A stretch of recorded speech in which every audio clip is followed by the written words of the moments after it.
আজকের ভিডিওতে আমরা দেখতে যাচ্ছি কিভাবে আপনি perplexity.ai ইউজ করে আপনার ওয়েবসাইটের জন্য একটি যেকোনো ধরনের টুলস, ক্যালকুলেটর এগুলো বানিয়ে নিতে পারেন। সো এটি শুরু করার আগে আপনার চলে আসতে হবে perplexity.ai এবং এখানে আসার পর আমি ওকে বলবো যে প্রোভাইড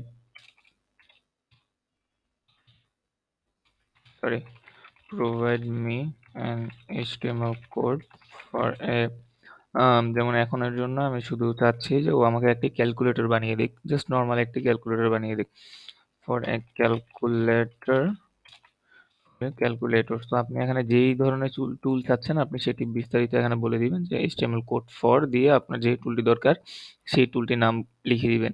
এবং আপনার যদি এটিতে কোনো ধরনের কোনো এক্সেপশনাল কিছু জিনিস অ্যাড করার প্রয়োজন হয়, যে ধরেন আপনি নিজের মতো করে কোনো একটি বাটন অ্যাড করতে যাচ্ছেন বা একটু এটিকে মডিফাই করে আরেকটু সুন্দর দেখাতে যাচ্ছেন বা কোনো ধরনের কোনো কাস্টমাইজেশন করতে যাচ্ছেন, আপনি সেটিকে এখানে এক্সপ্লেন করে দিবেন, perplexity.ai কে এক্সপ্লেন করে দিবেন, ও নিজের মতো করে দেন আপনাকে টুলটি বানিয়ে দিবে। যেহেতু আমি আপাতত আপনাদেরকে শুধু দেখানোর পারপাসে করছি, তাই আমি আর কোনো ধরনের কোনো অ্যাডিশনাল জিনিস অ্যাড করছি না, জাস্ট নর্মাল একটি ক্যালকুলেটর তৈরি করে দেখাচ্ছি। সো এটা দেওয়ার পর আমি এন্টার প্রেস করলে ও আমাকে এখন বর্তমানে একটু টাইম নেওয়ার পর দেন আমাদের কোডটি দিয়ে দিবে। সো দেখতে পাচ্ছেন খুব কম সময়ের মধ্যে আমাদের কোডটি দিয়ে দিয়েছে। সো এখানে কপি বাটন আছে, কপি করে আপনার সাইটের ড্যাশবোর্ডে যে অ্যাড নিউ পোস্ট বা আপনি অ্যাড নিউ পেজ যেই পেজটিতে বানাতে চাচ্ছেন বা যেই পোস্টটিতে করতে যাচ্ছেন সেটিতে যাওয়ার পর, আমি যেহেতু ওয়ার্ডপ্রেসে করছি, তো আসার পর আপনার ব্লগ এডিটরে আসার পর আপনি প্লাস আইকনে ক্লিক করে এইচটিএমএল সার্চ দিলে এখানে পাবেন। এখানে জাস্ট কোডটি পেস্ট করে দিবেন এবং কোডটি পেস্ট করার পর আমরা যদি জিনিসটিকে প্রিভিউ করি, আমরা দেখতে পাবো যে আমাদের কিন্তু ক্যালকুলেটরটি রেডি হয়ে গিয়েছে। কিন্তু এখানে আমাদের ক্যালকুলেটরটি ফুললি রেডি নয়, কারণ আমাদের এখানে কোনো ধরনের কোনো কিছু শো হচ্ছে না বা আমাদের এখানে প্রত্যেকটি বাটন শো করছে না। সো আমরা এখানে ওকে আবার বলবো যে ওকে, সো আমাদের বুঝতে ভুল হয়েছে, কারণ সে এখানে বলে দিয়েছে আদার বাটনস হেয়ার।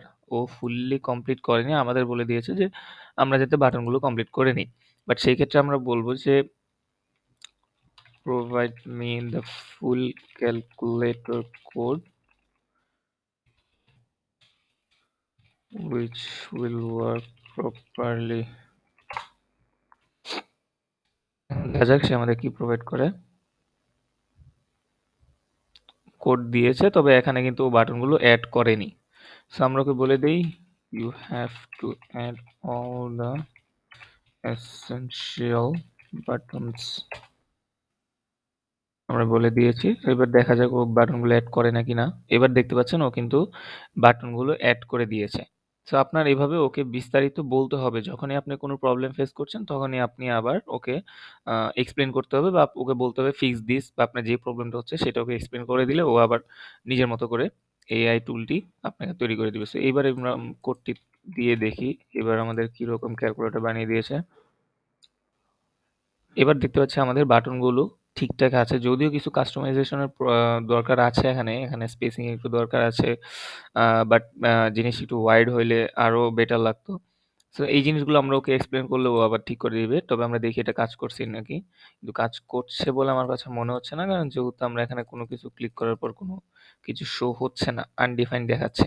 ওকে, সো আমরা আবার এই জিনিসটি ওকে বলবো the buttons are not working.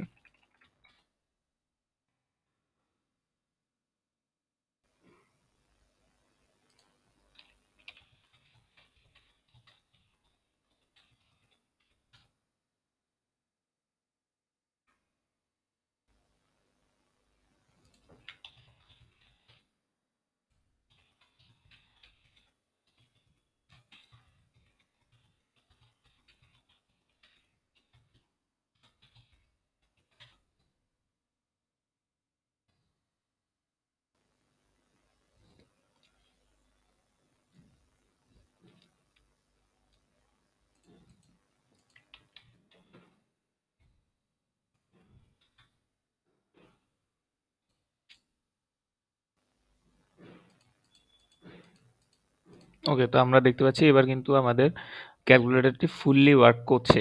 আমরা যদি একটা ইকুয়েশন করে দেখি, যেমন 12 + 12 অ্যান্সার ইজ 24 অ্যান্ড এটা কারেক্টলি ওয়ার্ক করছে।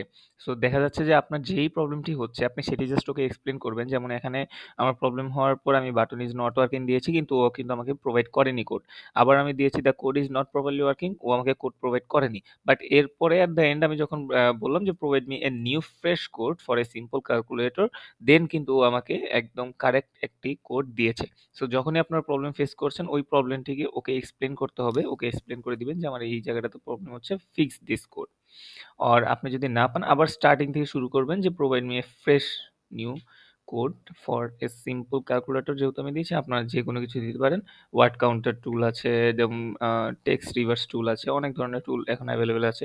সো আপনি এর মাধ্যমে খুব সহজেই আপনার ওয়েবসাইটের জন্য ক্যালকুলেটর বলেন অন্য যে কোনো ধরনের আপনার টুল বানিয়ে নিতে পারেন এবং আপনার ইউজারদেরকে আরও এঙ্গেজ করতে পারেন।